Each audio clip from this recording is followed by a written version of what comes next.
episode off with what we're grateful for. Again, as always, grateful for God, grateful for family, grateful for health. Everybody seems to be getting sick right now. So, um, more specifically, grateful for people choosing to put their goals and their dreams and somewhat being selfish over just going to hang out. I had a lot of fighters this weekend that could have easily, it being a holiday weekend, could have had a reason to go hang out with family and do their thing, and it would have been understandable. But instead, they chose to put in the work, continue sacrificing, and continue to do whatever they can to be their greatest version when they get into that ring or that cage. So very very grateful for that. And next to me, I got Dexter Patterson. What are you grateful for, sir? Man, grateful for another Monday. Ooh, wait. It's funny because my wife was like, I hate Mondays. I was like, you know what? I would say there was a time where I didn't care if I even made it to another Monday. Mm, So grateful for another Monday. Grateful for the family, being hmm. able to spend some time with them over the weekend. They go fast. The weekends Yeah, go fast, but I am grateful for another Monday, man. that's what's up. So Dexter and I have we're old. So I say that because I say it like because there's gonna be a whole group of people that don't understand what I'm about to say. I met Dexter via MySpace.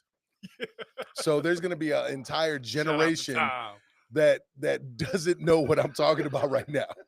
So the way I met Dexter is I was doing this event in this small town called Richland Center, and I was looking for acts to bring out, and I was bringing out a dance crew from Chicago, and I was talking with other people, and I was going to school at MMI, so I had a couple people from there, and I was looking for hip hop acts in Madison, and the Lost Souls were one of those acts, and that's where Dexter and I linked up and asked them to come out and do it, and history was made, and we went forth. And then I moved to Madison, and we started working together, became business partners and management and artists, and now Dexter is like moved on, not fully from music, but he's got an entire smorgasbord of things going on in his life right now. So I just wanted to give a little background on how Dexter and I first met and our crazy journey.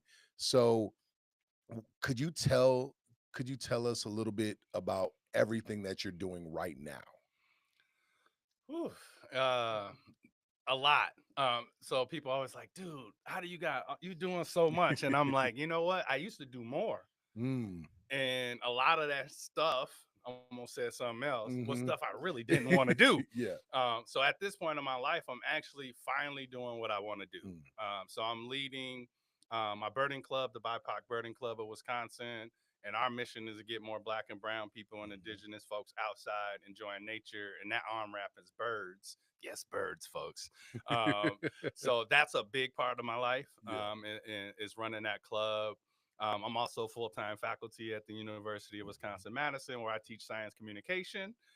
So a lot of people are like, "Dang, from hip hop artist to science communication professor and birds," and I'm like, "Yeah." But it's funny because before we went live and before we started recording, I was telling you how Hmm. I flipped the script on my Hmm. life, and he was like, What do you mean?" Hmm. And it was more of, I think, and this I think that a lot of people may be able to relate to this, especially in the hip hop world.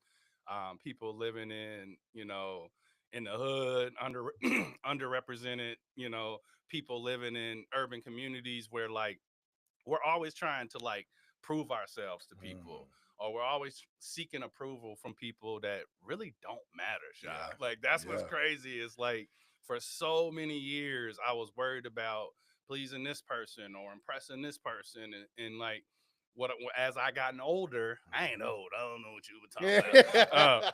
As I've gotten older, I started to realize that those people didn't matter, Mm. and it wasn't selfishness. It was more, in my mind, it was like enlightenment, and Mm. really, like, learning about who I am as a person. And, like, there's no better feeling in life, bro, when you, like, literally get fully comfortable in your own skin, Mm. right? Where like I don't care Yeah. that people like know that I nerd out about birds. Like they're Mm-hmm. amazing to me. And Mm-hmm. I wish I would have embraced it earlier, like the homie from Outcast, like Big Boy. You know, Big Boy got his owls, he Yeah. making hootie hoo movies and all this. And I'm like, man, when I was touring the country and doing all this amazing stuff, what if I did tell people I love birds? What if I Mm. did tell them to go outside and breathe fresh air, to get away, man? Like the fast life ain't the best life. You know what I Mm. mean? And I live faster than most. And that's what I'm grateful for. When I say I'm grateful for a Monday, bro, I'm grateful I survived Yeah. all that craziness. You know what I Yeah. mean? And like when I was living like I didn't love myself because I didn't, you know, Mm. and that's what I'm really, really grateful for. Is just living in my own purpose.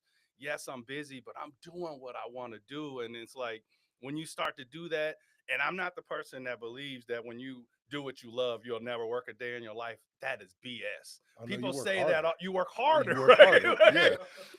But you're fulfilled. It's Yes. a big difference where Yes. it's like, man, I bust my ass. I work super hard. But at the end of the day, you're like, Yes. yep, this is Yes. what I'm meant to do. Exactly. And you're happy. So yeah, I'm busy doing all those things. But man, the opportunities, the fulfillment, life has never been better. I'm Mm. healing now. You know what I mean? Mm. Like that really helps too. Is like, you know, bro, like living a hip hop life and stuff, like Mm. it's like sex, drugs, and rock and roll. That's like Yes. a real thing. Yeah. But a lot of that, bro, is a lot of people are hurt. You know, a lot of people are traumatized. A lot of people, are seeking other ways to, Mhm. whether it's numbing reality, numbing themselves. And I was a victim of that for a long time. And I'm sober. I don't, like my whole view of life has changed. And Mm. that's what I meant by flip the script, man. It's just like walk in your purpose, do what you know you're supposed to do, Mm. and I promise you, you'll live the life that you deserve. Man, that sounds amazing. Whenever someone, I tell people all the time because at my gym, I get a lot of people that work at like Epic or work all these very stressful jobs that they don't necessarily want to do. And I'm like, why don't you do something that you love? Because if you work a job that you love, the days you don't like it, you'll still be able to show up and be your best because you love it. It's like a marriage. It's like you love your spouse, but you don't always like your spouse. You may not like the person, and it goes like that with your family. It's like you love this person, but there's days where it's like, nah, you're annoying me right now. So it's like your job is gonna be like that. So it's Yes. like that's beautiful to hear. Now, how long? Wait a minute. Now I'm curious because I've known you a very long time. I agree. I wish you would have said something about birds. Birds aren't necessarily my thing, Hmm. but I love learning about things that aren't my thing. So when did you know you like really like birds like this?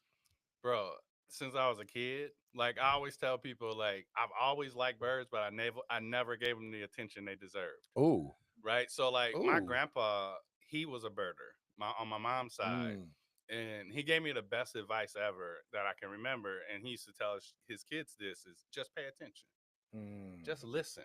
So he had 11 kids, bro. mm-hmm, So he would take his kids to state parks and things like that for recreation. mm-hmm, And he would have his kids, he would say, close your eyes.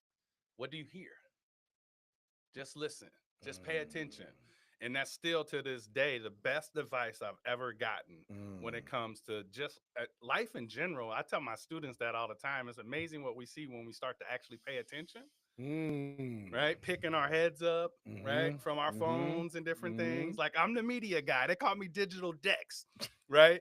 I teach media, but like I need to decompress and There's got for to be a me, balance. getting out in nature, being present, Yep. being mindful about what's around you, that actually activates your conscious Mm, mind too.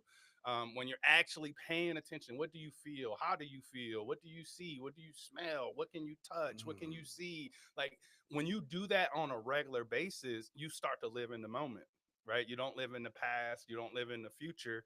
Guess what that does? Brings down anxiety, brings down stress, brings down all it lowers mm. cortisol levels. increases dopamines, makes you happy, Mm-hmm. right? So that was the thing. When I started to pay attention, is when I started to really realize how much I love them. Mm. And it wasn't until I'd say 2010 when I decided, and this is when this is before feel good music. This is when we were Mm-hmm. doing some big stuff. I went back to school Mm-hmm. at Madison College, and this is like in this moment when I went into my academic advisor's office, black guy had birds up on the wall, and Mm-hmm. I was like, you like birds? He was like, yeah. He's like, and I took those pictures. And I was like, whoa, right? When you grow up on Ally, when you grow up in some of the areas that I lived in this area, and before even getting to Madison, there aren't a lot of green spaces. Mm-hmm. There is a lot of nature and stuff. So when you lack green spaces, guess what you lack?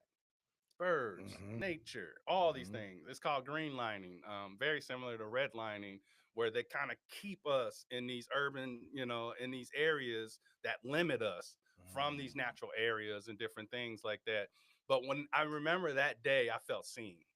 I was like, wait a minute, this dude, he's my advisor and he likes birds. And not only does he like birds, he takes pictures. I've always been a photographer too. So Mm-hmm. like I've always been good with the camera and stuff. And that day I was like, okay, I can start leaning into this a little more. So from that day forward, I was going out, I was studying birds, I was learning about birds, and it was kind of keeping it to myself, Mm-hmm. but I was growing this knowledge, and I realized I had a gift that I could remember their calls and behaviors and all these things. And like I was like, wow, dude, like you're kind of good at this stuff. Then I started taking pictures of them, and I wasn't sharing it with the world No. necessarily or anybody. But that's when it kind of started. So it's been over the last 10, 15 years, bro. I just kind of been, really kind of trying to force myself to be more present, to be outside, and life has, you know, incrementally got better. Like when people think about that, 2010 went back to school, got that associate's degree. Then I Mm-hmm. transferred to UW, got that degree. Then I went to grad school at Purdue. That was all within like 7 years, Mm-hmm. and I was still touring. I was still doing all these things, but that's when my transition was happening, when I started to see the world differently. I mean, also got married and had kids Mm-hmm. and stuff. I started thinking about, it's Yeah. funny when you have a kid, you start to realize life is not about me, Yeah. right? Like, Yeah. and for me, I would say, like, for me, that was a rude awakening, because for me, the world revolved around me. Mm-hmm. I was this. I was like, I was, come nobody tell me shit. Mm-hmm. Like and I think life got better too when I realized that that isn't that isn't Dexter, right? That was the person that Dexter was trying to please, this person and this person and this person. It led to some bad habits and views on the world, and I'm happy that I was able to break that cycle. Mm. Well, you just said a whole lot, man. Okay. When when did it really when did you decide that, okay, I'm no longer gonna hide who I am. I'm gonna unleash it now. Mm, And not even and not even unleash it to the world, because as you know, and as you've already stated, as you get older, as you become more comfortable with yourself, it's not mm-hmm, about letting the world know who you are. It's mm-hmm. really being able to look in the Yeah. mirror and let yourself know who you are. Yes. When Yes. was that transition? It's weird. It was during COVID. Oh man, COVID really changed a lot. Like, and what it was, bro, was like it was really hard on so many people, Hmm. right? And I saw so many people struggling. I was doing okay. And what I realized is why I was doing okay is because I was outside. Mm-hmm. I was hiking. I Hmm. was listening to birds. I was Hmm. listening to water running. I was getting vitamin Hmm. D. I was getting sunshine. Like, Hmm. and I was like, whoa, right? And that's where I kind of came up with this phrase, bird joy. Cause I'd be out there, bro, and I'll see something for the first time, and it would just light me up. And it's called a Mm. lifer. The first time you see a new bird, and as an educator, as like this lifelong learner, I think this is something you can respect. Like the thing I love most about birds is I'm always learning. Mm. I'll never know anything. Like I get called they call me an expert, right? Like I get called an expert Hmm. in all these different forums, and I'm like, I don't like that though, because you could drop me in South America, I wouldn't know nothing. Yep. You could take me to Africa, I wouldn't know nothing. You could take me to Arizona, California, I won't know nothing, right? Mm-hmm. So like to me, like that is exciting because like for the rest of my life, as we get old, we ain't old. I got something to look forward to. Yeah. New memories, learning new things, and that is to me that's exciting, right? Like that is so exciting to me. So really looking forward to that. But like as I was out, bro, and I'm reading stories and I'm seeing all the chaos that's happening, all the division and people infighting and this and that. And I was like, man, I just had a fantastic hike. I feel great, and I was like, I probably should share this with more people. And that was kind of the moment where I said, all right, Dex, instead of keeping this to yourself, what if you use your skills and your talent on social media to start educating people about birds and their habitats and all these beautiful natural areas around us as everybody's locked down, Mm-hmm. right? Let's be a part of the solution. Mm-hmm. Like show people like this is how I'm getting through. Maybe you don't care about birds, right? Maybe birds ain't your thing, but you like flowers. You like plants, you like trees, you like deer, you like Mm-hmm. whatever, Yeah. butterflies, Yep. Um, and I was like, you know what? Let's go. So I just started like I would go out and I started testing different things. I'll be going out, bro. I'll put on like a hip hop beat and I'll just be like dancing through the woods and stuff, you know what I'm saying, with shades on. And I was like, I said, if I'm gonna do this, I gotta be me, Yeah. right? Yeah. I was Yeah. like, this is a part of me. So I was doing that, and then all of a sudden, I was like, these lifers, and I'm learning about birds. I was like, ooh, what if I took people on these adventures with me? What if I say, who wants to help me find this bird? You ready? Let's go. Right? It's the let's go that gets Yeah. you. Yeah. Yeah. You know, Yeah. Yeah. let's Yeah. go. Yeah. Because I was like, there are all these people on lockdown, bro. Mm. And I would get all these messages. Thank you so much for sharing that. I'm unable to get out. I'm bedbound. I can't move like I used to. Our park is closed, or all these different things. And I'm like, holy cow. Like this is really kind of Mm-hmm. making an impact.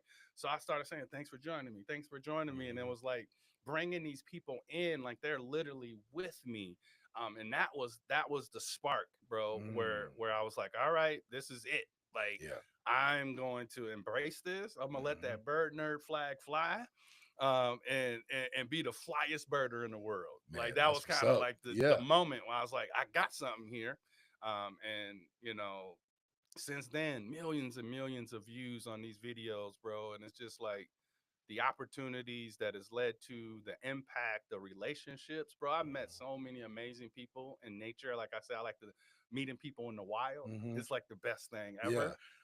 To creating a relationship like we did on MySpace, but Mm-hmm. actually meeting in person, Mm-hmm. there's nothing like that, Yeah. right? And like that, so that's where I was like, this is it, Dex. Like this is how you can fully embrace who you are, as a man, as an educator, and that was the rest has kind of been history, and there's a lot of history still to be made. That's amazing. I think usually my viewpoint when it comes to mastering something or being an expert is we're always curious. Mm. Always curious. Like the way you describe birds, the way you get excited, like I recognize it because it's the way I get with working with people Yep. at my gym. It's like somebody new comes in and it's like, ooh, this is I'm curious about them. I'm gonna learn something Hmm. new about them. Hmm. And it's like I'm hearing that. And I think people don't realize sometimes when someone's an expert or a master, they're the most curious people in the world. They want to learn so much more. Yeah. The learning never stops, and that's the enjoyment of it. And hearing you talk about birds, I've never heard you sound so, for lack of a better word, passionate Mm. for something outside of your girls. Mm. Not music, not anything else. This is the most passion that I've heard. Not even the Packers. Like, Nope.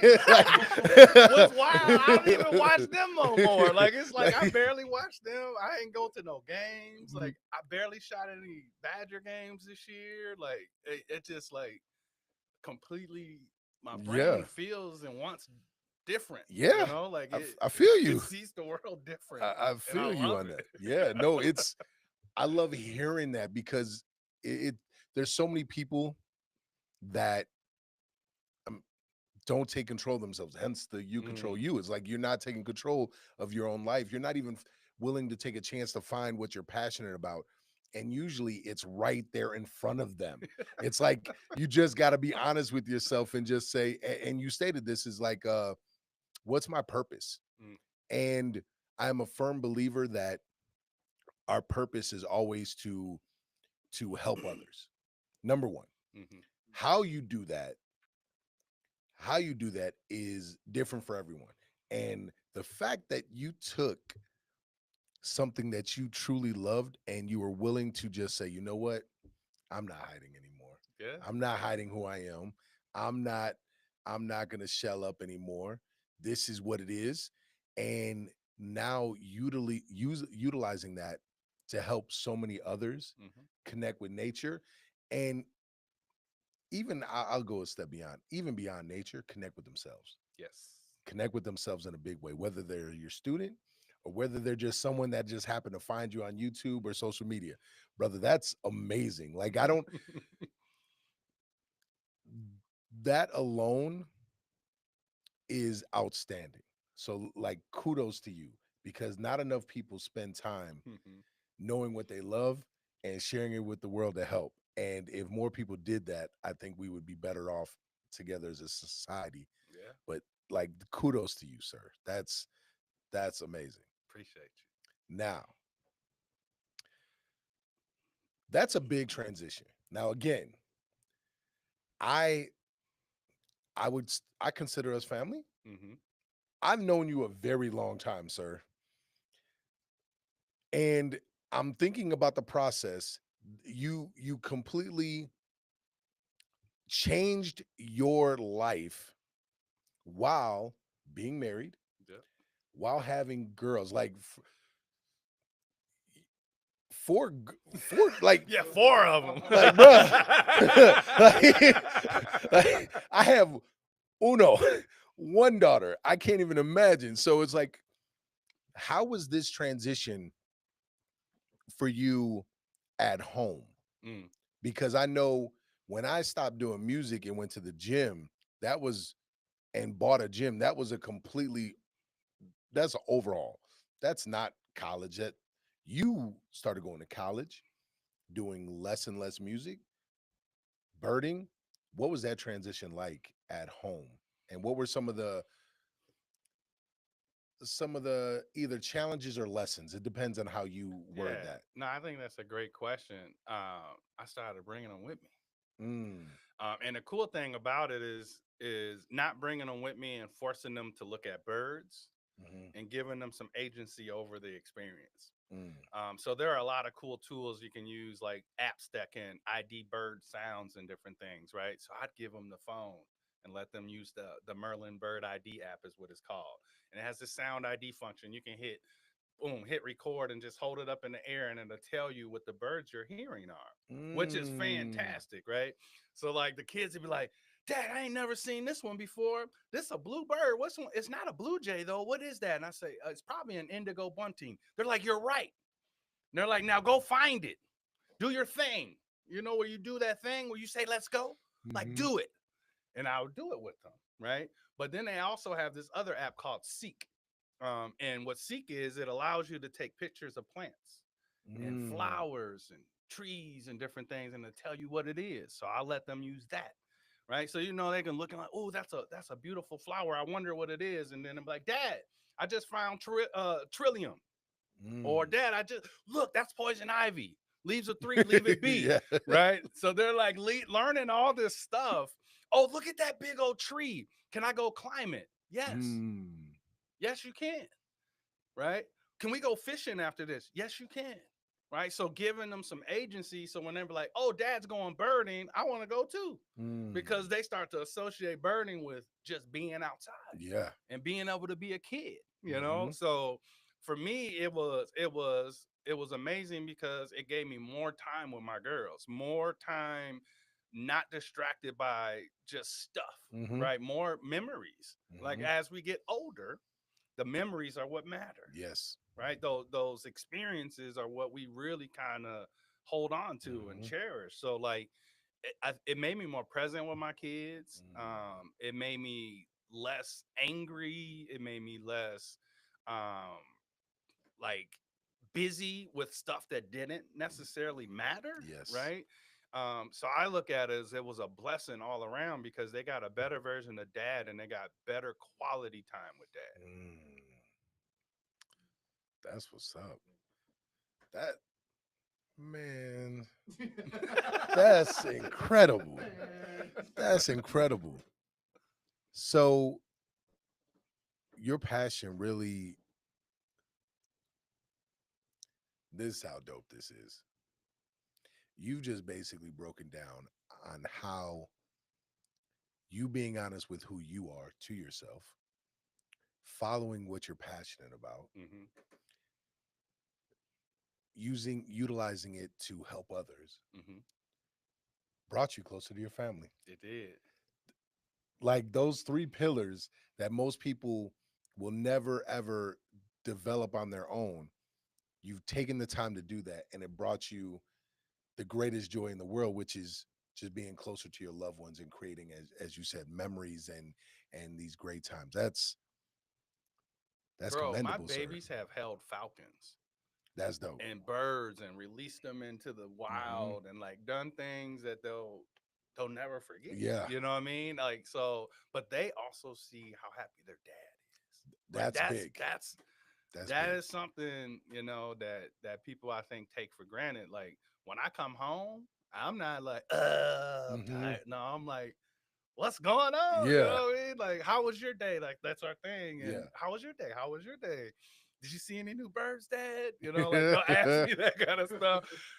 When they see me get my gear and I'm going out, like they literally know Dad's going to find joy, Hmm. right? And when Dad goes and finds his joy and he comes back, guess who's oozing that out to Yeah. everybody else around them? Community benefits, the family benefits, everybody benefits. See, that's something that I've had a few guys on now, and we've been talking about how our childhood was different, Mm-hmm. especially in regards to the male figures in our life. Mm-hmm. Um, so one of the common themes, that whether there was abuse or not abuse or whatever the case, whether he was a good father or not present father, the one thing that seems to be constant is not hearing "I love you," not hearing certain things, not seeing that joy, Mm-hmm. not receiving that joy, and how hard it is to figure that out. Like we want to do something different with our kids. We want to share love. We want to let them know, and but didn't learn it from a man. So No. you're learning it yourself, and so it's like how hard was that learning it, learning it on your own, and then being able to deliver it, because moms are great. Moms give love. It's not the same though. It's not the same No, as it's like not. having a male figure tell you that they love you, show you how to be a quote unquote man, and conduct yourself a certain way. So how hard was that transition for you to learn to how to conduct yourself as a father, as a man? Super hard. Because a lot of my issues, a lot of the healing that I've been doing over the last 2 decades, but really intentional over the last 10 years is breaking the cycle of men don't Mm, cry, men don't show emotion, suck it up, pull yourself up by the mm, bootstraps, and all like it's all bullshit. Like mm, it's toxic, right? mm, And growing up with all that toxic masculinity and telling you this is what a man is and this is what a man ain't, but not having anybody to model what mhm. a man really Yeah. is or should be. that's hard for anybody. Mm. So it was frustrating for me because like I was filled with so much anger. I didn't have the answers, and when you don't have that clear focus on what that's supposed to be, you don't have any control, and that can like be hard, you know what I Mm. mean? And not knowing where to go. So it was been such a learning process, like to where it's just like thankful that I am a lifelong learner and I Mm. do want to get better and I do want to learn. But it took me a long time to humble myself to be able to say, dude, you're not doing a good job here. Mm. You're not being a good father right now. You're not being a good person right now. You need to be better. And that was hard, right? Mm. That man, like I don't care what anybody says. Like in hip hop, you gotta have an ego, like a huge Yeah, ego, yeah, like yeah, especially like, and I don't know why it's that, but it's just true. yeah, yeah. It's just kind of true. It took me a long time to shake that off. Mm. It took me a long time. Also, was sports star in high school. It took me a Mm-hmm. long time to shake that off, Mm-hmm. right? Because you get treated better and Mm-hmm. differently, and exceptions are Yeah, made, and that stunts your growth, yeah, right? It stunts your growth. So I think for me, humbling myself and really kind of, we were chatting earlier when you look in the mirror and checking yourself and be like, dog, this ain't it. Right. Like that was yeah, hard for me. But when yeah. I started to do that, bro, my heart started to open up and Mm. I started being able to pour into my kids in a way that I know that most real men do. Mm. And I was like, real men love their families. They Yes. provide. They give their kids what they want. So that was it for me. Is just really kind of humbling myself, being willing to say, dude, you're wrong. Mm. Learning how to say I'm sorry. Learning how to say I'm sorry. I'm a work in progress. I'm Mm-hmm. working on this, and Yeah. I promise I won't yell at you again. I promise Mm. I won't do this. I promise I won't do that. And that was it. That's when I started to grow as a man. Mm. That's huge. That's huge right there. That's huge across the board. Like, first of all, acknowledging the ego, and it's funny because I think whenever you do something that requires you to go in front of people, like usually ego plays a part. And I think I tell this to my fighters all the time. I'm like, the ego is like the last little sprinkle. If you're about to go fight and everything is based off the ego, you're gonna lose. You're gonna lose bad because you Focus all yeah, off. the focus is off. You're not giving respect to the other person. It's like there should be a beautiful line of fear right there, helping you walk into this cage or this ring, and the confidence because you train so hard. Mm, Or a rapper, you practice, you rehearsed, you mm. know your lines, and then the last little bit to conquer that fear is that ego. And what happens is when you start seeing too much success, it gets flipped where it's so much ego and just a little confidence, and it's like then you don't know what to do with it, and it's like and you can't I hear don't nothing. like So it's that like, guy. yeah, it's like that, like, it's funny because like I can't speak on women. I'm not a woman.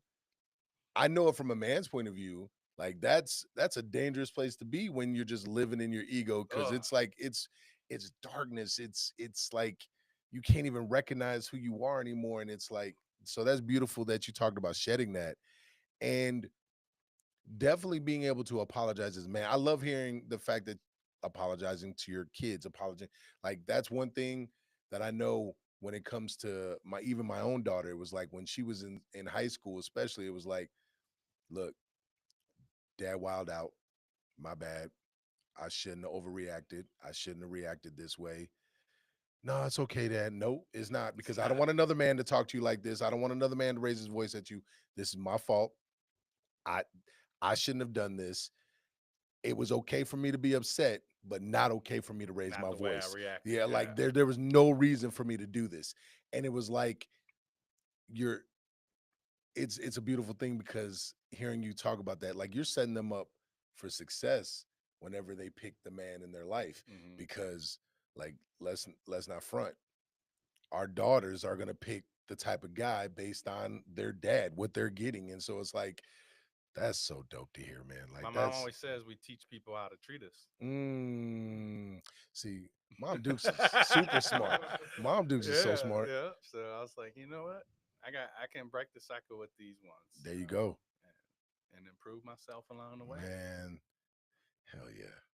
Bro, like I've never heard you sound so peaceful.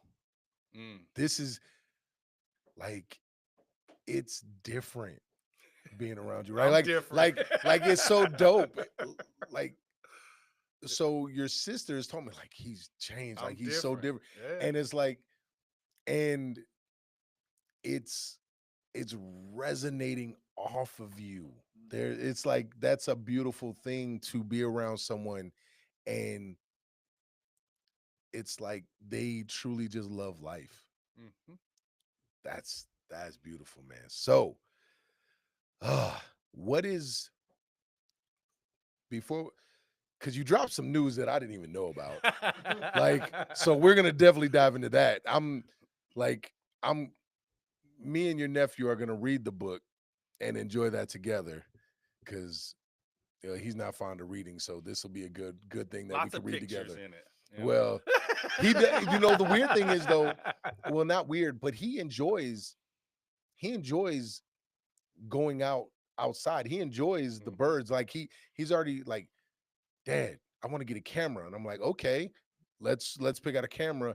And like I'm guessing because he's talked about it so much, that's from his Uncle Dexter. Like he enjoys that. And like so what's next for birding? So you've you're enjoying going outside, you're sharing this with people, you're on social media. Where are you going with this? I mean, so like you mentioned the book. So writing that book, and I will tell people like I've been writing this. I wrote. It took me 2 years to do it, and I ain't broadcasted to the world. That Mm, was another thing I've learned is don't tell, just do. Because when you start mm, telling her I'm doing this, I'm doing that, you mhm. invite so much negative energy into your space, and I've had enough of that. So the book is a big one. What's the name? It's called the Little Great Book of Birds, and this is the best birds of the Great Lakes, and Mm. it's available for pre-order all over. It was trending on Amazon, number one in the birds category, number one in ornithology, number one in bird watching, number one in tour guides. Like it was kind of mind blowing because I was like, I didn't expect that. Mhm. But then all of a sudden, it was all these people like, I did. I did. I'm not shocked, right? And that was humbling too. But that's opened up a lot of doors, bro. I'm gonna be doing a ton of traveling. I was just last weekend. I was in Fayette, Iowa. I led a seminar on bird joy for their wildlife conservation students, which was fantastic. I got to go salamander hunting and hold baby goats, bro. I was in heaven. I was in heaven, bro. Shout out to Big Bertha. She was 2 weeks old. They call her Big Bertha because she's the biggest of the goats, of the baby goats, bro. I'm seeing. She got me in a chokehold, bro. I'm still thinking about Bertha. She put her little head on my shoulder, bro, and she closed her eyes. I literally melted. Like I'm smitten for Mm. Bertha right now. So shout out to them. I'm doing that. First weekend in May, I'm in Chicago, partnering up with the homies in with the Chicago BIPOC Birders, Mhm. as well as the Boys and Girls Club of Lake Forest. So I'm really excited to go to Chicago and be able to do that. And the homies from Dripping Culture out of Waukegan, which is a black-owned coffee company. Mm. They're the way they operate their business is beautiful. And then after that, I'm hitting the road and I'm going to the biggest week in birding festival, which is the largest birding festival in the country, and I'm one of their keynote speakers. Oh, So I'll be yes. gracing the stage at the biggest week in birding, and then after that, I'm going to like the second largest birding festival, which is the Indiana Dunes Birding Festival, and I'll be giving a keynote there. The end of the month, we're celebrating Black Birders Week, and I'm flying out to Philadelphia at the Academy of Natural Sciences to give another keynote there. So May, I'm literally traveling, traversing the country to share bird joy. Recently, just teamed up with a couple folks, Jasmine Banks from Operation Fresh Start, as well as Christopher Kilgore, Color in the Outdoors. and we've been leading BIPOC only hikes. So if people don't know what BIPOC means, it's Black, Indigenous, and people of color. So we've been leading monthly hikes for only Black and brown people in the community. We don't publicly like announce them or Mm-hmm. anything. We got our own private chat and things like that. But the last event we had, bro, we had 40 Black and brown people show up. Many of them, I say probably 30 of them, had never been hiking before, Whoa. and we had 40 of them, just Black and brown babies, Mm-hmm. and it was beautiful. I had Black folks hugging trees, and bro, Mm. like when I tell people, just look at the images. That's the next step, is to continue creating these spaces, continue, you Mm. know, spreading the bird joy, whether it's via books, whether it's on a stage or social media, whatever it might be, like just to continue to show our people that this is for you. I always say Mm. birding is for everyone, even you. Nature is for everyone, even you. Like, Mm. go get you some of that joy, right? Mm. Like, go get you some of that. It is literally waiting for you, and it's freaking free, right? Like, it's like I always say, it's free as me. You know what I'm Yeah. saying? So like, what are we doing here? You know Yeah. what I mean? Like, what are we doing here? So like, I encourage you wherever you are, like it don't gotta even be like going to a national park or anything Mm-hmm. fancy. Take a walk around your neighborhood and pay attention. Leave your phone at home Mm-hmm. and just start doing that, right? Like I even do that, and I love taking pictures and stuff. But like, don't like I walk my dog in the morning. We do about 2 miles, and I don't bring my phone. Mm. And I start my day Yep. activating my conscious mind, paying attention, breathing, connecting, and that's just in the neighborhood, right? So Mm-hmm. you don't, or just go to your local park. Mm. You got kids, take them. Let them be kids. Let them Mm-hmm. run. Let them scream. Let them explore. Mm-hmm. Give them some agency over that experience, and then widen the net a little bit. Explore some of these wetlands and nature Mm. conservancies that are around us. I mean, I say especially here in Dane County in the Madison area, we are very lucky. I don't Mm. think people realize how much beauty is around us. So do that, man. Like literally, go get yourself some joy, and it's crazy, you know, when we start to pay attention. There's a lot of soul searching that Yeah. happens out there, bro. Like Yeah. that's where my healing started happening. When you're out in nature by yourself, right? And you're with your own thoughts. Ooh. Like, and you start Mm-hmm. really reflecting on like Mm-hmm. how you're living, how you lived, where Mm-hmm. you want to go. Like, bro, some of my best ideas, my plans, you know, like I don't set goals anymore. I feel like goals are unnecessary, because it's typically the habits that get you to the goals you want. Your discipline. So when you create a new habit or you break a bad habit, you're going to accomplish way more than saying, all right, I'm going to set a goal to do this. Go, well, once that goal is accomplished, now what? Mm. Right. So I am now a habit oriented person, not a goal oriented person. I was a very much a checklist guy Mm-hmm. for very many years. Mm-hmm. The years you knew me, I was a check. Oh, did this. Oh, I'm doing that. I'm doing that. I'm doing that. And I was Mm-hmm. miserable. Mm. Right. So when I started thinking about why am I not fulfilled? Why am I not happy? It was the bad habits. It was the, you know, and really recognizing those patterns and Mm-hmm. those habits, and changing those allow you to accomplish way more than one goal at a time. So that's kind of what I would say is just like make some time to be in your thoughts, make some time to be more present, be more mindful, into how you're living a life, how you want to live your life, and I Mm. promise you it'll get better. Bro, we live it's I'm sure you see this. Like this is the cool thing. I'm sure you see it with people that are outside. I see it with people in the gym. Mm. People are really scared to sit in their own mind. I thought It's that scary. I see At I'm first we it is. I'm weird.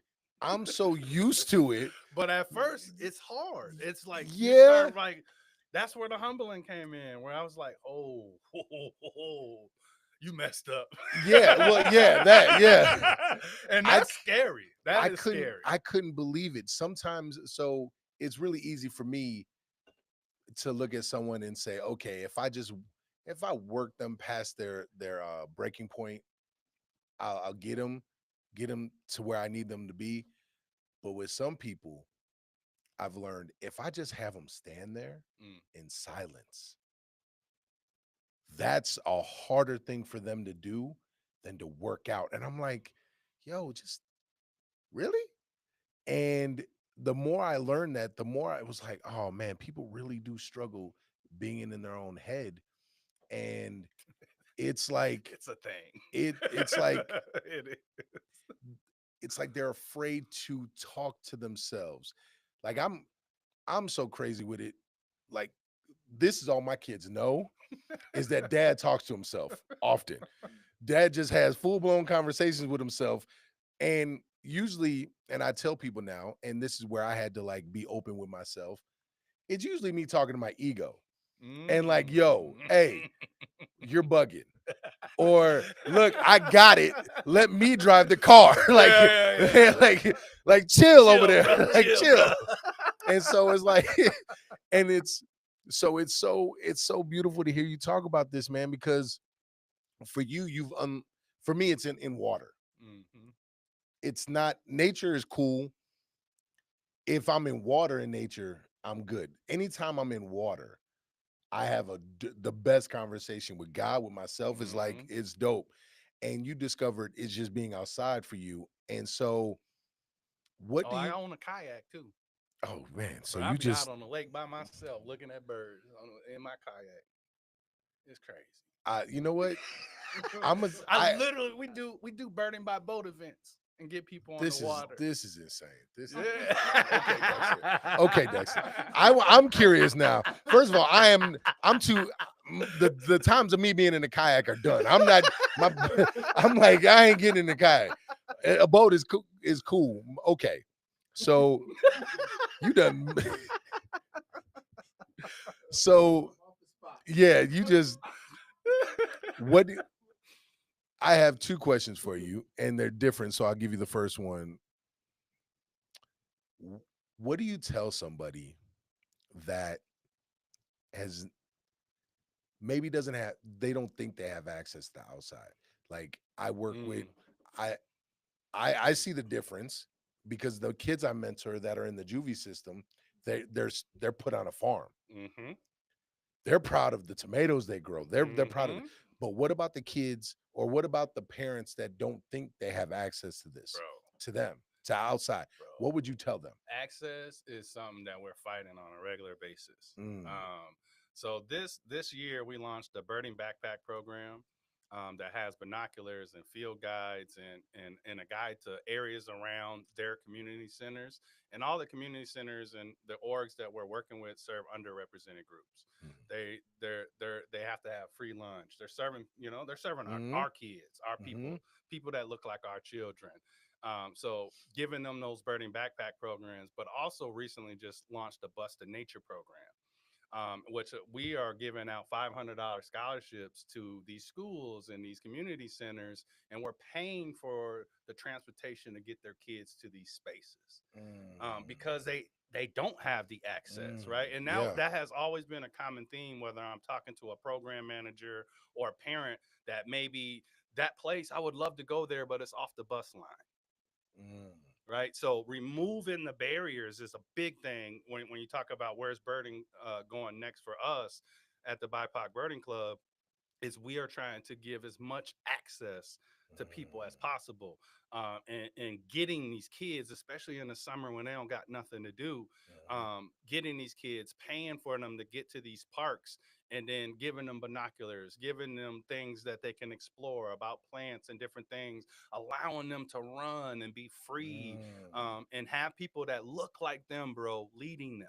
mm. That's when you change it, Yeah. right? Because Yeah. if you can see it, you can be it. Now you can Yep. do it, Yep. right? So that is a big thing. That's how we change access, is let them see people that look like them, leading them and Mm, taking them and making them feel safe in these outdoor spaces, and it changes the way that they think about it. mm, They start to believe, yes, I belong here, mhm, right? Our roots are in nature. Like, mhm. we Yeah. literally, when they brung us to this country, they brought us here because we were the best farmers. Mhm, We knew how to grow the best crops.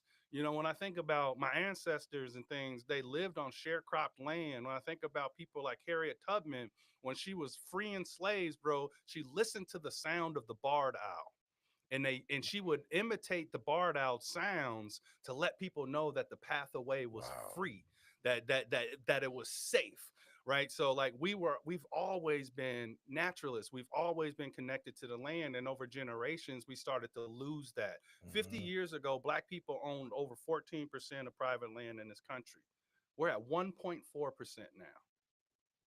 So the Mm. access is a problem, Yeah. right? Us believing that, we were talking about our goals to own land Mhm. and just Yeah. be Yeah. like Yeah. Yeah. living in peace before we hit, right? Like we've lost that, Yeah. right? We've lost that because they forced us out. And there were some real conversations to be had around Mhm. safety, Mhm. right? And access and lynching. Mhm. And Yep. there's a lot of reasons why black Yeah. folks are like, I don't go in the woods. Yeah. There's Yes. wolves in Yes. there, there's Yeah. coyotes and Yeah. bears, and oh my, so like that's real. Yeah. But like I said, the last underground hiking collective walk we did, we had 40 black and brown people out there together, right? And it was so beautiful to see the kids, and like I have this green pointer, like a green laser Mhm. pointer, because like I can see them. And if you're not a birder, you may be like, what are you looking at, Dexter? I have no clue what you're looking at, and Yeah. I can point it at it. And little homie was like, can I use your pointer? Bruh, here. I gave it to him. I was like, all right, now you're gonna have to be my helper, right? Mm. I'm gonna need you. Can Mhm. you be a leader? Can you help me Wow. lead these other Yeah. people? And I'd be like, you see it right there, it's moving. Can you get the pointer on there for everybody else? The smiling little black Yeah. boy face, right? Yeah. And immediately it changes him. Yeah. And he's like, this is for me. Yeah. I feel comfortable. I feel seen. I feel Mhm. important, Mhm. right? So that's the battle that we got to continue to have. Mm. We're seeing this administration attacking anything related Mm. to diversity and getting people outside and stuff. So I tell people, if you're serving black and brown kids, let's talk, let's Mhm. collaborate, because the people that are collaborating are the ones that will win. And Mm. ultimately, our babies and our communities need us to come together to make sure that we continue to win. Where can where can people go to either donate, be a part of it, or sign up to go on some of these hikes? Where can they do that? Yeah, so I say just go to our website, bipocburningclub.org. We host monthly events in Madison and Milwaukee, 12 months a year. So you're at least going to get two opportunities to get outside every Mm. month. Mm. And then in the spring and summer and in the fall, sometimes we have specialty events that are like citizen science related. I mentioned my baby's releasing Mhm. falcons, and we'll Mhm. do bird banding. We'll do Man. all these different things. We'll do kestrel nest box monitoring, which is the smallest falcon in North America. We'll do bald eagle nest box nest monitoring. We'll Mhm. do songbird banding. We'll do owl banding. We'll do a lot of these citizen science things. We do a Christmas bird count. Mhm. So we start to show people that there are all these things that matter, right? Like that you Mhm. can contribute to your own community. And that's powerful for people when they realize they're a part of something bigger than themselves. So we're always updating our events on the website. So we always got something going on. I would say if we're connected and you're a black or brown person and you want to be a part of some of those private hikes that we do, just shoot me a message, shoot me an Mhm. email, and I just send out the date and the Yeah. location, tell you where we're meeting, and you pop up and it's just us, bro. We it's just literally just melanin in the Mm. woods, it's just beautiful. Wait, I So like the way you said that. I like the way you said that. it's just Like, beautiful. And fun fact about birds, melanin is what makes them beautiful. So the mm, most colorful birds in the world, the way they get their colors and their bright colors comes from melanin. mm. So Can you all the say that people, again? yeah. Just, So just, just, just drop yeah, that a lot analogy. of a lot of the brightest birds in the Uh world, huh. the brighter the colors and the bright colors that they have, the reason that is made possible is because those birds have more melanin than the Mm, other birds. mm. So they are us. Yeah, They like us. it's beautiful how everything's connected, sir. You got me. Yeah, I'm not gonna front. The way you're describing, like you just said a whole bunch of stuff that, in regards to birds, that I'm like, oh, it's like a foreign language, Mm. but you're so passionate about it that it, like, homie, I want to go learn about birds. Like, you're just, oh man, I wonder if that's how people feel like when I'm talking about fighting. Because I start talking about technique, it's crazy because you were talking about different types of birds, like all this. It's just oozing out of you. And like, I mean that in the best way possible. That's amazing to see someone so hyped about what they truly love. Now, where are we gonna where are we gonna see Dexter in other countries chasing birds? Because like, look, it sounds like you took over the Midwest. It sounds like you got the Midwest going. Yeah. And like, and cool, you probably hit up the East Coast and West Coast and go down south. But when you going to go way down south, because Hmm. I can't even imagine the birds. Like, I there's one guy I follow that I talked to, the real Tarzan, and this dude is Hmm. always going out messing with snakes and Hmm. gators, and I'm like, bruh, you're on a whole nother level. And so when are we going to see Dexter out in Canada, South America, Mexico, Europe, Australia? Like, Bro, those things are already kind of ooh, being put in place. So I'm co-host of the Bird Joy podcast as well. So like we've been interviewing people from British Columbia, black women that is leading up some amazing bird efforts up there in BC. Shout out to Melissa Hafting. I've interviewed the homies from Colombia and all these different places. And my dream bird is called the harpy eagle. mm. And the harpy eagle is the size of a small person. The harpy eagle is so big, bro. Shot, it could snatch a monkey out of the tree and just fly. Right? And they live in Venezuela, they live in Ecuador, and all these different places. So I've actually we're planning a trip to go to Brazil. I don't know if I'll get it in Brazil. It's possible. But there's a birding tour company that wants me to lead something for them. And I'm like, y'all want me to lead something for you? I ain't gonna know what I'm looking at. I said, but I will be excited. I will point at it and be giddy. Boy, I'll tell you, I will have the most fun in the world. Oh But I ain't gonna have man. no. I'm gonna be holding up the Merlin app like I'm five. Like, what's that? Did you see that one? So, You know what? uh, I would pay just to see that though. bruh. Like, to see that excitement on your face, like that's dope. So yeah, those things are happening. Really, that's what it's kind of that's kind of what it's Mm, about. Continue to expand the horizon, continue to connect with people, continue to spread bird joy as far and wherever I can, bro. man, that's So awesome, man. people want to make those things happen. You happen to know where the harpy eagle nest is in Ecuador or something, please let me know, because the homie Jonathan, I got a homie that just moved down there. His family from Madison, they just moved to Ecuador. I said, bro, when I come, I'm staying with y'all and I'm going to look for the harpy eagle. So Let's go. yeah, it is, bro. That bird, I did an interview with Discover Wisconsin the other day, and I told them, I said, y'all know what, that bird looks fake. Like when you look up the harpy eagle, and I encourage people to do it, you can be like, that ain't real. AI made that. This dude is lying to me. This dude is lying. No, like look at it, and you will see why I must see this. I don't want to see it in the freaking zoo. I know it's in the San Diego Zoo. I was in San Diego for a conference, and I did not go see it. I don't want to see it in the zoo. I want to see it in the wild. Mm, I don't care. I don't. Nope. No, I don't want to see it at a rehab place. Nope. I don't mm. want to see it at the San Diego Zoo. I don't. I don't. I want to see that thing in the forest. I want to see it right there. I want to watch it snatch a monkey if I can, bro. I feel you. Bro. I feel you. It sounds super Uh-huh. dope. And when you look it up, you're gonna be like, It sounds like something that I might not want to run into. man, It they might. don't want it. They can't snatch me, Well, I feel and you. they know that. Like that, you know, They're not stupid. yeah, They're not exactly. stupid. Yeah, they hunt things that they hunt the They things that know they what know. food Yeah, is yeah, and yeah, what yeah, food yeah. ain't. You know. Man, so it sounds like to me the way you're talking, uh Dexter Patterson's gonna have his own nature show. Hope so. You know, it's funny because I got a homie, Jesse Raisler.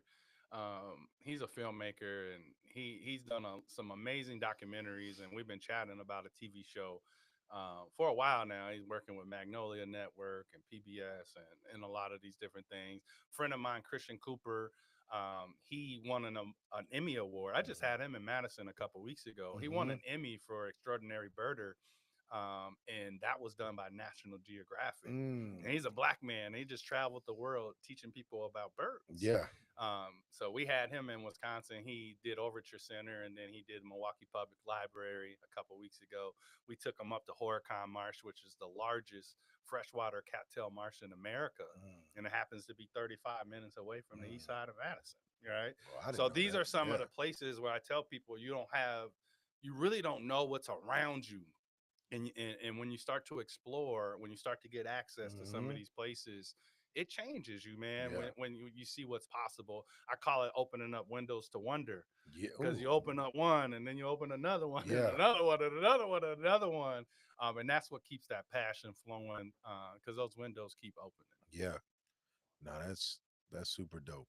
Like the nature is why I want to move the gym out on some land because we got a marsh that's right by our gym, and I I tell people all the time, I'm like, how could I ever be upset when I show up as the sun's coming up Mm. and I get to look at that?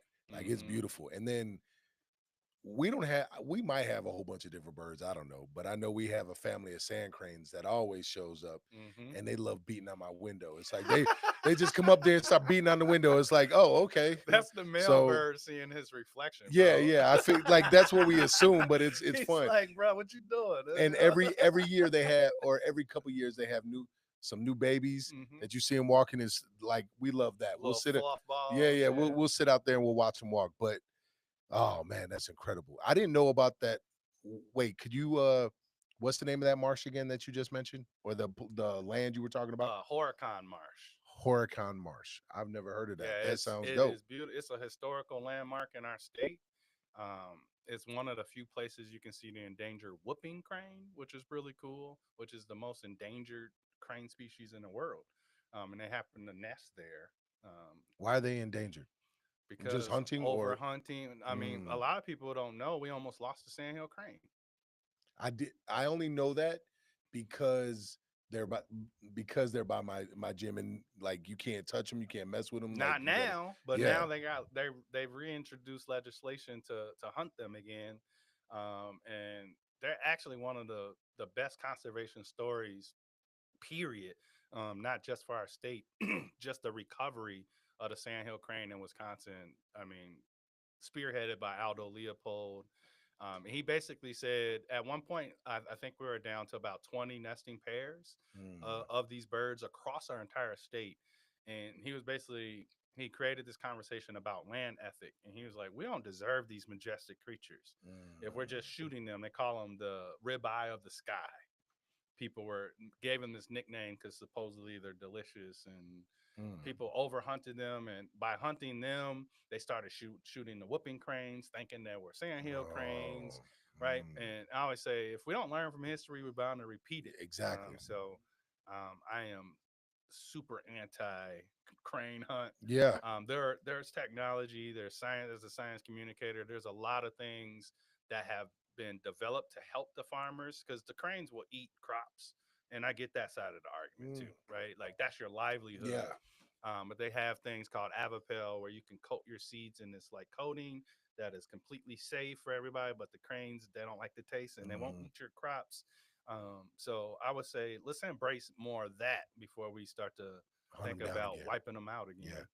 I heard I also this is this might be the only bird I actually know a little bit about. And when I say little, I mean very little, is that they also mate for life. Yes. It's like so we seen one um get hit by a car right by a gym. Mm. And like all like a lot of my students like really got sad because they're like if that one's gone, like we're not gonna have any more babies. Luckily recovered, everything was good, but I was like, wow, made Yeah. for life. So basically, these two have just been bringing new life in. They walk around, they do whatever they got to do, and eventually the older the babies get old enough, they go away, and then you just see some new ones. That's super dope, man. Yeah. Horicon Marsh. I'm gonna have to remember that. Yeah, super dope. They got an auto tour. It's accessible to anybody, and you'll never see it all. It's huge. Like it's crazy how much you can go see. But I encourage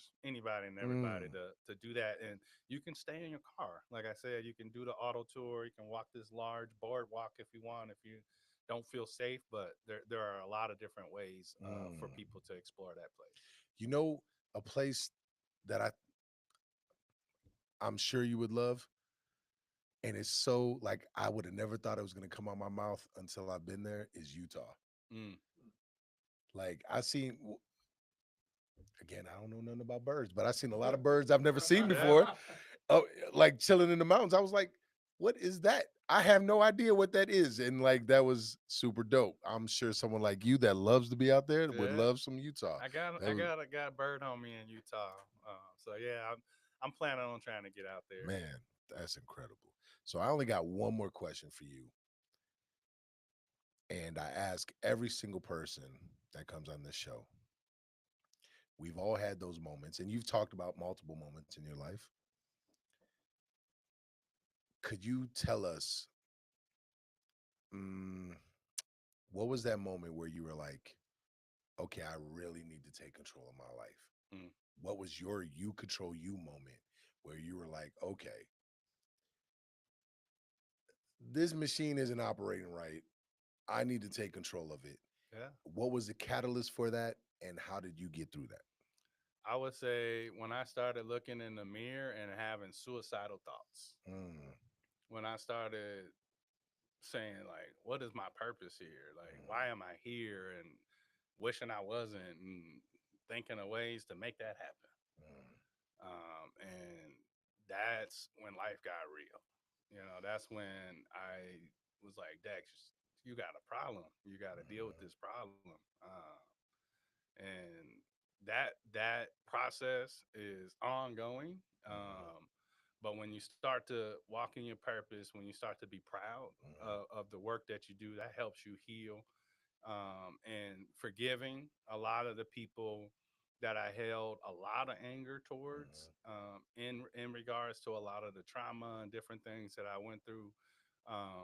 That was a part of it, but that's rock bottom when you start to think about taking mm, your own life, mm, um, questioning your worth, questioning whether or not you even should be here. So for me, that was it. But then being willing to tell people I feel like that mm, because I felt like that for decades. mm, So when you get to that point where you said enough is enough, like don't suffer in silence, mm. you know. So for me, it was saying, Dex, stop suffering in silence. That's big, man. It seems like that's also the common theme, especially with men on here. It's like it takes for us to get to a point where we're like right there about to end it or thinking about ending it. And that's the rock bottom. And that's like, it's very sad, but also shows strength and courage. And for you to bounce back, like I know I'm speaking for Corey here, we're glad you didn't. So, and there's an entire group of people out there Mm-hmm. that are happy you didn't.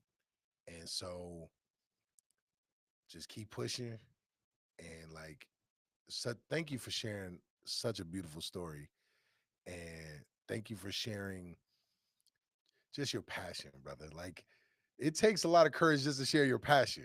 And so like I appreciate it. Like I didn't know, like I kind of like I'm gonna look at birds a little bit differently. I'm not gonna front. Like I'm really gonna look at birds differently. And like I'm looking forward to it. Yeah. And it's like I'm excited to checking out that marsh with your nephew. So it's like that's He'll love oh yeah, I know. Like so it. that'll be fun. Before you go, can you share all your social media where people can find you, Yeah. things of that nature? I would, you can just find me at Wisco Birder. I spend most of my time on Instagram. I've been spending more time on TikTok lately. Hmm. Also on Blue Sky. So Wisco Birder. If you're on Facebook, I have a private Facebook group for the Birding Club, BIPOC Birding Club of Wisconsin. Like I said, check out the website, BIPOCbirdingclub.org. We always got something going on. So Man, come meet me in the wild. Let's go. Let's go. I like to see. I like that. That does get you hyped. Let's go. So, Yeah. all right, man. You control you. We out. Peace. Oh, so beautiful, brother. Thank you so much, Yeah. man. Man, oh my goodness, that was big, brother. You ever have